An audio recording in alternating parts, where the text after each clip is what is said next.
शांति। बाबा good morning. आज बाबा के 1 अप्रैल 2024, आज अप्रैल मास शुरू हो गया और हम सब जानते हैं 31 मार्च क्लोजिंग डे होता है और जो 1 अप्रैल होता है वो नया साल माना जाता है शुरू। तो सारा जो अकाउंट का हिसाब किताब का जो होता है ना वो होता है 1 अप्रैल टू 31 मार्च क्लोजिंग और आज से ओपनिंग, ऐसा। तो ये ख़ास डेट है, ये साधारण नहीं है। वो हिसाब किताब में तो अभी गवर्नमेंट इतनी अलर्ट हो गई, रोज़ रोज़ रिमाइंडर आ रहा है। अगर एक दिन भी लेट हो गया ना हिसाब भेजने में तो वहाँ के हिसाब से तो सब याद भी रह रहा है, अलर्ट भी हो रहे हैं हम। लेकिन ये जो अपना बाबा का हिसाब किताब आत्मा अंदर का है, हमारा पुरुषार्थ का और कर्मों का हिसाब किताब अकाउंट, इसका ओपनिंग इसका क्लोजिंग, ये भी हमें साथ साथ अगर अटेंशन रहे। जैसे होली अभी मनाई 2-4 दिन पहले, है ना, तो उसमें भी पुराने स्वभाव संस्कार को, पुराने दुर्गुण अवगुण कमी कमज़ोरी पहले क्या थी चेक करें और उसको जला दें, पहले वाला ख़त्म करें ताकि आगे का नया हिसाब से शुरू करें, है ना। तो ऐसा ही इसमें भी हमें चेकिंग करना है कि 31 क्लोज तो हो गया परंतु हमारा पुराना क्लोज हुआ कि नहीं हुआ, क्योंकि नया शुरू करना है ना। इसलिए वैसे भी हर मास लास्ट डेट होती है, तो पूरे मास में हमारा क्या पुरुषार्थ रहा, चार्ट के हिसाब से देखो तो भी, सूक्ष्म चेकिंग देखो तो भी हमें ऐसा चेक करते रहें या करना चाहिए। तो उससे क्या होता है, परिवर्तन आएगा, अटेंशन रहेगा हमें हमारे पुरुषार्थ पे। तो आज की विशेष डेट है, आप सभी ने भी, हम सब ने भी 31 को क्लोज कर दिया होगा अपना, और आज से हम नया इस वर्ष का शुरू करते। इसलिए हमारी एनुअल मीटिंग भी 31 मार्च तक का सारा क्लोज होके अप्रैल में ही होती है और अप्रैल के भी 1 या 2 वीक में ही रखते हैं, ताकि पूरे साल की जो प्लानिंग होती है ना, सेवाओं की प्लानिंग, इस वर्ष क्या क्या किया और आने वाले वर्ष में क्या क्या करना है। तो ये जो 31 तक का जो हमारी सेवाओं की रिपोर्ट है सारे साल की, वो जाके सुनानी होती है। और नया इस वर्ष को किस रूप से मनाना, इस वर्ष में क्या क्या सेवाएं करनी है, स्व उन्नति के लिए क्या क्या करना है, वो सारा मीटिंग में 5-6 दिन तक डिस्कशन होता है और शेयरिंग होता है और उसके बाद फाइनल होता है और फिर हम चलते हैं फील्ड में और फिर सारा साल उसको उस वर्ष उस रूप में मनाते हैं, उस थीम को लेके चलते हैं। तो ऐसे अप्रैल मास की आप सभी को हार्दिक शुभकामनाएं। आप सबका, हम सबका ये नया साल बहुत ही अच्छे से अच्छा स्व पुरुषार्थ, स्व उन्नति के लिए भी और सेवाओं के लिए भी बहुत अच्छा प्रगति उन्नति वाला रहे, ऐसी शुभ भावना है। और हम सुनते हैं आज बाबा के इशारे क्या हैं। तो बाबा ने सार में कहा, मीठे बच्चे, तुम्हारा ये जीवन देवताओं से भी उत्तम है, क्योंकि तुम अभी रचयिता और रचना को यथार्थ जानकर आस्तिक बने हो। बाबा ने प्रश्न पूछा, संगम युगी ईश्वरीय परिवार की विशेषता क्या है जो सारे कल्प में नहीं होगी। तो बाबा ने उत्तर में कहा, इसी समय स्वयं ईश्वर बाप बनकर तुम बच्चों को संभालते हैं, टीचर बनकर पढ़ाते हैं और सतगुरु बनकर तुम्हें गुलगुल बनाकर साथ ले जाते हैं। सतयुग में दैवी परिवार होगा, लेकिन ऐसा ईश्वरीय परिवार नहीं हो सकता है। तुम बच्चे अभी बेहद के सन्यासी भी हो, राजयोगी भी हो, राजाई के लिए पढ़ रहे हो। ओम शांति। ये स्कूल व पाठशाला है। बाबा ने पूछा, किसकी पाठशाला है? आत्माओं की पाठशाला। ये तो ज़रूर है, आत्मा शरीर बिगर कुछ सुन नहीं सकती है। का जब कहा जाता है आत्माओं की पाठशाला, तो समझना चाहिए आत्मा शरीर बिगड़ तो समझ नहीं सकती, शरीरों के साथ ही बैठना पड़ेगा। फिर कहना पड़ता है जीवात्मा, अभी जीव आत्माओं की पाठशाला तो सभी, इसलिए कहा जाता है आत्माओं की पाठशाला, और परमपिता परमात्मा आकर पढ़ाते हैं। वो है जिस्मानी पढ़ाई, यह है रूहानी पढ़ाई जो बेहद का बाप पढ़ाते हैं। तो ये हो गई गॉड फादर की यूनिवर्सिटी। भगवान वाच है ना, ये भक्ति मार्ग नहीं है, ये पढ़ाई है। स्कूल में पढ़ाई होती है, मंदिर भक्ति मंदिर टिकाणों आदि में होती है। बाबा ने पूछा इसमें कौन पढ़ाते हैं? भगवान उवाच। और कोई भी पाठशाला में भगवान उवाच नहीं होता है, सिर्फ ये एक ही जगह है जहाँ भगवान उवाच है। ऊंचे ते ऊंचे भगवान को ही ज्ञान सागर कहा जाता है, वही वो ज्ञान दे सकते हैं। बाकी सब है भक्ति। भक्ति के लिए बाप ने समझाया है कि उससे कोई की सदगति नहीं होती है। सर्व का सदगति दाता एक परमात्मा है, वो आकर राजयोग सिखाते हैं। आत्मा सुनती है शरीर द्वारा, और कोई नॉलेज आदि में भगवान वाच है ही नहीं। भारत ही है जहाँ शिव जयंती भी मनाई जाती है। भगवान तो निराकार है, फिर शिव जयंती कैसे मनाते हैं? जयंती तो तब होती है जब शरीर में प्रवेश करते हैं। बाबा कहते हैं मैं तो कभी गर्भ में प्रवेश नहीं करता हूँ। तुम सब गर्भ में प्रवेश करते हो, 84 जन्म लेते हो।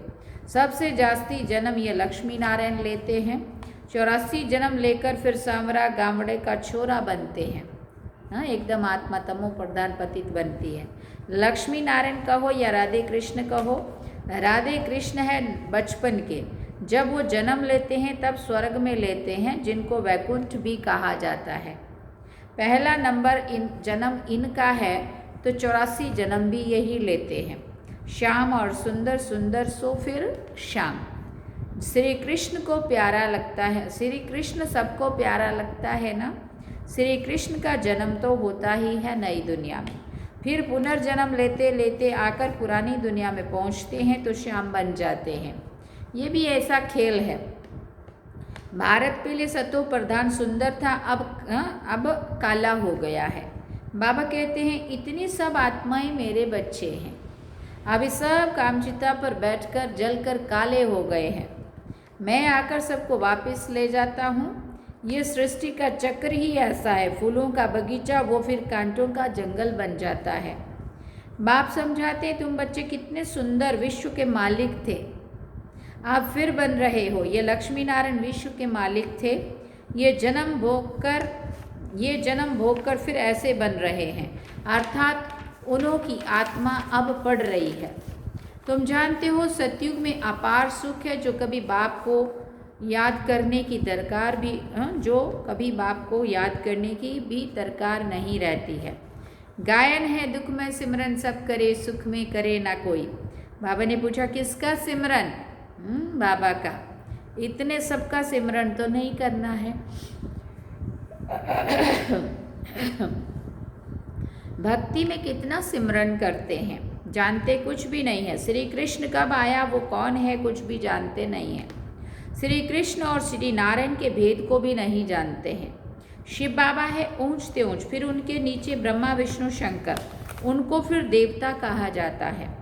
लोग तो सभी को भगवान कहते रहते हैं, सर्वव्यापी कह देते हैं। बाबा कहते हैं सर्वव्यापी तो माया 5 विकार है जो एक एक के अंदर है। सतयुग में कोई विकार होता नहीं है। मुक्ति धाम में भी आत्माएं पवित्र रहती हैं, अपवित्रता की कोई बात ही नहीं है। तो ये रचयिता बाप ही आकर अपना परिचय देते हैं, आदि मध्य अंत का राज समझाते हैं, जिससे तुम आस्तिक बनते हो। तुम एक ही बार आस्तिक बनते हो, तुम्हारा ये जीवन देवताओं से भी उत्तम है। गया भी जाता है, मनुष्य जीवन दुर्लभ है, और जब पुरुषोत्तम संगम युग होता है तो हीरे जैसा जीवन बनता है। लक्ष्मी नारायण को हीरे जैसा नहीं कहेंगे, तुम्हारा हीरे जैसा जीवन है। तुम हो ईश्वरीय संतान, ये है दैवी संतान। यहाँ तुम कहते हो हम ईश्वरीय संतान है, ईश्वर हमारा बाप है, वो हमको पढ़ाते क्योंकि ज्ञान का सागर है ना, राजयोग सिखाते हैं। ये ज्ञान एक ही बार पुरुषोत्तम संगम युग पर मिलता है। ये है उत्तम से उत्तम पुरुष बनने का युग। जिसको दुनिया नहीं जानती। सब कुंभकर्ण की अज्ञान नींद में सोए पड़े हैं। सबका विनाश सामने खड़ा है, इसलिए अब कोई से भी बच्चों को संबंध नहीं रखना है। कहते हैं अंतकाल जो स्त्री सिमरे, अंत समय में शिव बाबा को सिमरन करेंगे तो नारायण योनि में आएंगे। ये सीढ़ी बहुत अच्छी है, 84 का चक्र लिखा हुआ है। हम सो देवता सो क्षत्रिय आदि आदि, है ना, वैश्य शूद्र फिर ब्राह्मण, वर्णों का पूरा चक्र है ना इसमें। इस समय है रावण राज्य, जबकि अपने आदि सनातन देवी देवता धर्म को भूल और धर्मों में फंस पड़े हैं। ये सारी दुनिया लंका है, बाकी सोने की लंका कोई थी नहीं। बाबा कहते हैं तुमने अपने से भी जास्ती मेरी गिलानी की है, अपने लिए 84 लाख और मुझे कण कण में कह दिया है। ऐसे अपकारी पर मैं उपकार करता हूँ। बाबा कहते हैं तुम्हारा दोष नहीं है, ये ड्रामा का खेल है।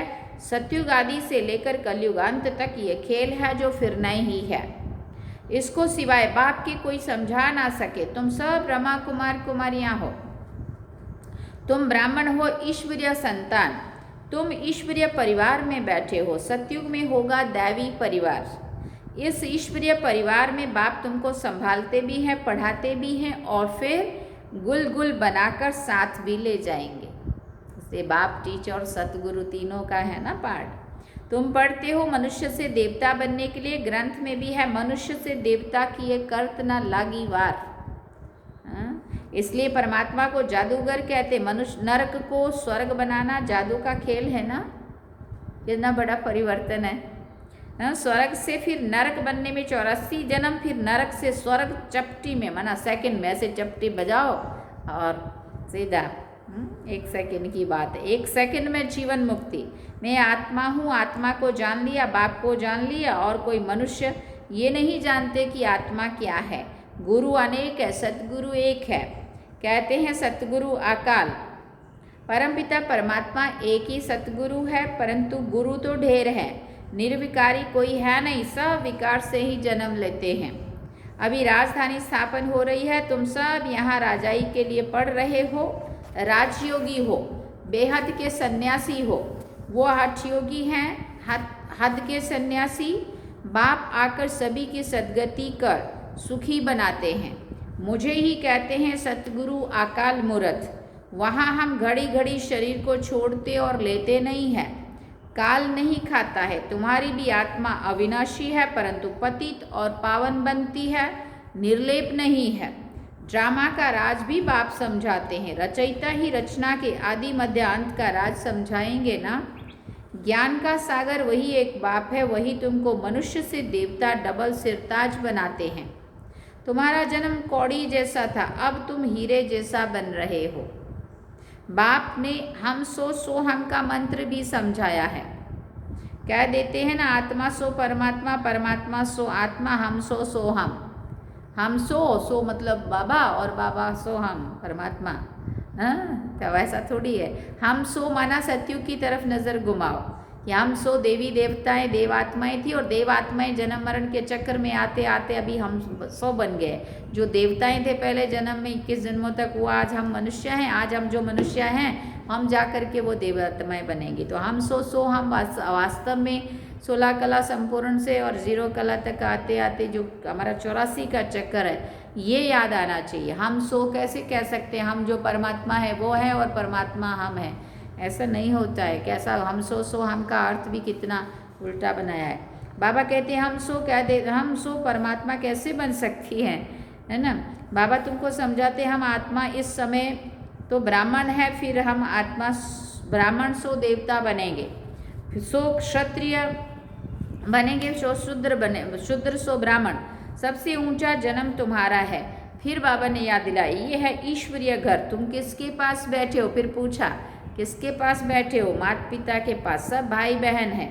बाप आत्माओं को शिक्षा देते, तुम सब हमारे बच्चे हो, वर्षे के हकदार हो। इसलिए परमात्मा बाप से हर एक वर्षा ले सकते हैं। बूढ़े छोटे बड़े सबको हक है बाप से वर्षा लेने का। तो बच्चों को भी यही समझाओ, अपने को आत्मा समझो और बाप को याद करो तो पाप कट जाएंगे। भक्ति मार्ग वाले इन बातों को कुछ भी समझेंगे नहीं।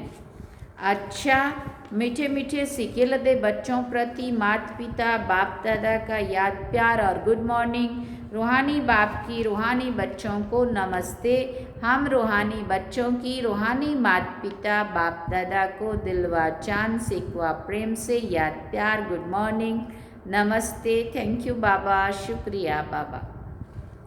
अब रात्रि क्लास है। बच्चे बाप को पहचानते भी हैं, समझते भी हैं कि बाप पढ़ा रहे हैं, उनसे बेहद का वर्षा मिलना है, परंतु मुश्किलात ये है जो माया भुला देती है, कोई ना कोई विघ्न डाल देती है जिससे बच्चे डर जाएं।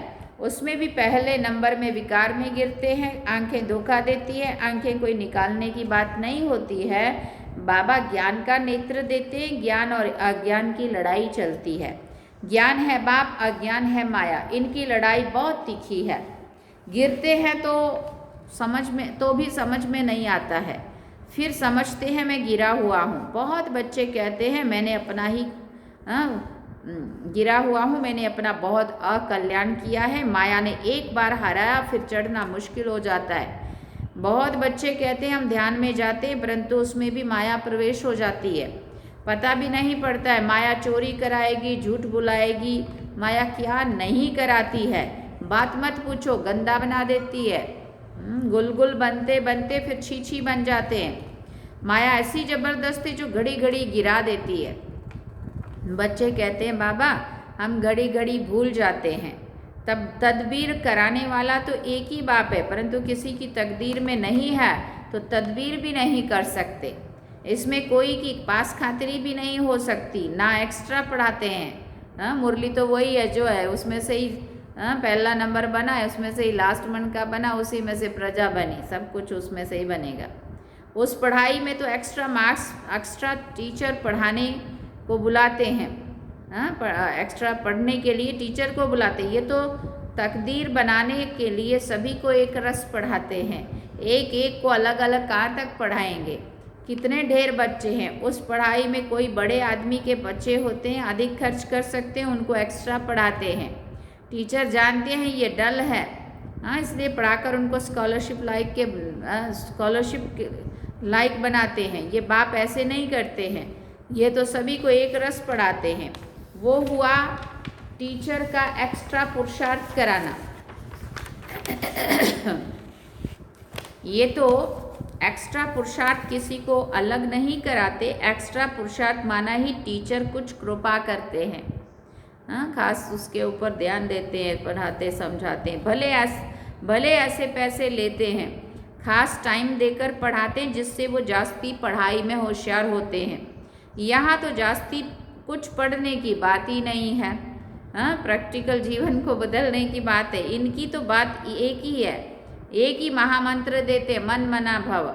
याद से क्या होता है ये तो तुम बच्चे समझते हो। बाप ही पतित पावन है, जानते हो, उनको याद करने से ही हम पावन बनेंगे। अच्छा, गुड नाइट। ये रात्रि क्लास है। अब हम धारणा के लिए सार सुनेंगे। पहला पॉइंट, हम बच्चे भी बाबा को गुड नाइट भी करते हैं, रात की मुरली इसलिए सुबह पढ़ रहे हैं तो गुड मॉर्निंग भी करेंगे, है ना।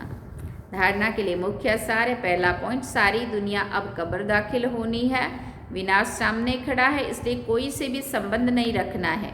अंतकाल में एक बाप ही याद रहे।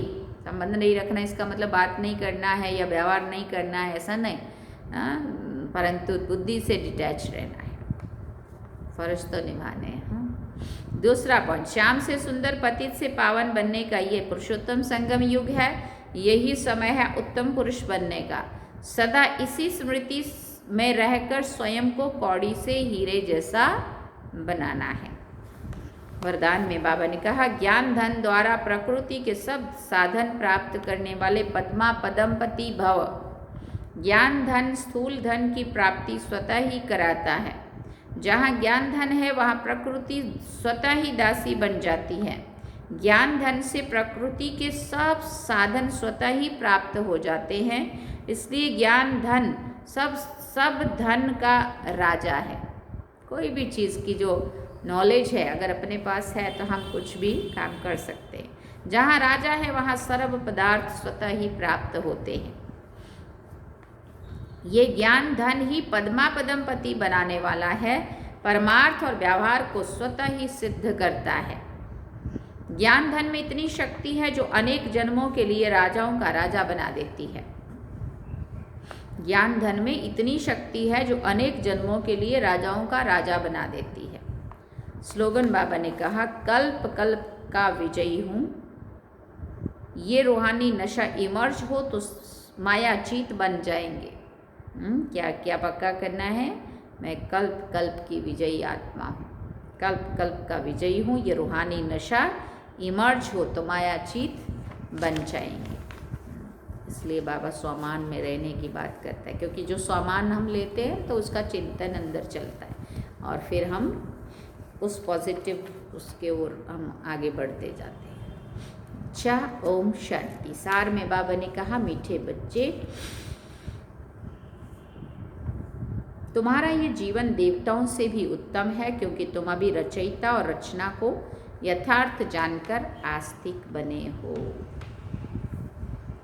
तो ये थे आज 1 अप्रैल के बाबा के महावाक्य।